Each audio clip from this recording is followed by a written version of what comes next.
New emojis are out, and as they become an increasingly popular form of communication, some of you might be asking, who decides which emojis wind up on your phone? It's an organization called the Unicode Consortium. And if you're as lucky as Late Show host Stephen Colbert, one day you might just get an emoji designed after you. Apple's latest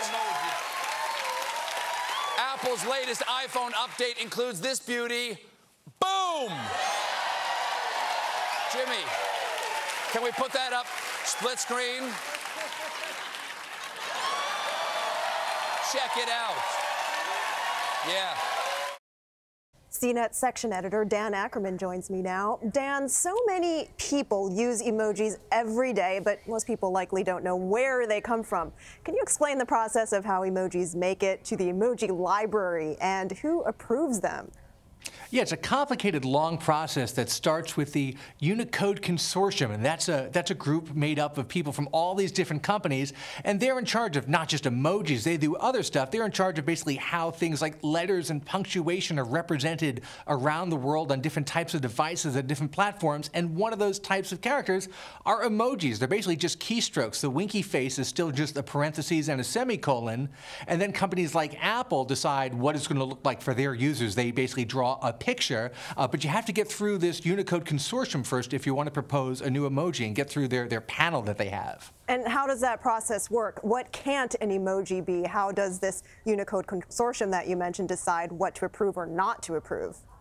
They're pretty open when it comes to proposals. You have to write out a very long, detailed proposal about what you want to do, why it's important, where it would fit in, why people would use it. But there are some restrictions. They don't allow them that specifically reference brands or living people and celebrities. So it has to be general enough that everyone can freely use it. Dan, you mentioned a bit of this, but can you explain why emojis vary visually on different devices made by Apple or Google? Yeah, the things that you see as emojis are actually art custom created by these different companies, Apple and Facebook and Google and everybody else. They take those original keystroke versions, almost the skeleton of the emoji, and they draw their own art. And that art is copyrighted, while the emoji underneath of the actual concept is not. What are some of the highlights from this new batch of emojis that was recently released? And have there been any controversies over the selections?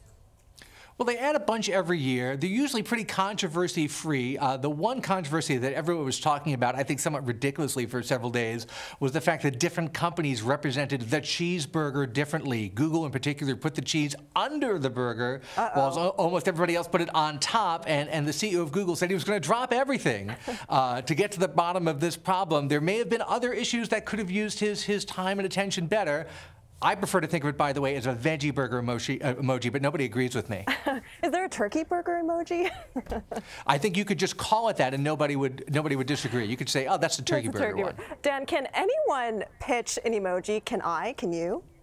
You can, but there's a lot of paperwork involved, and then the group that looks at it, they take their job very seriously. They don't just pick any ones. They pick ones that they think will be widely used by people and that fill a hole where they actually need a new emoji. A great example is they had silverware for a long time, knives and forks and spoons, but they didn't have chopsticks. So adding that was actually an easy choice because it adds to a group that was already there, but adds a new dimension or a new layer to it. Multicultural emojis. Dan Ackerman, thank you so much. Thank you.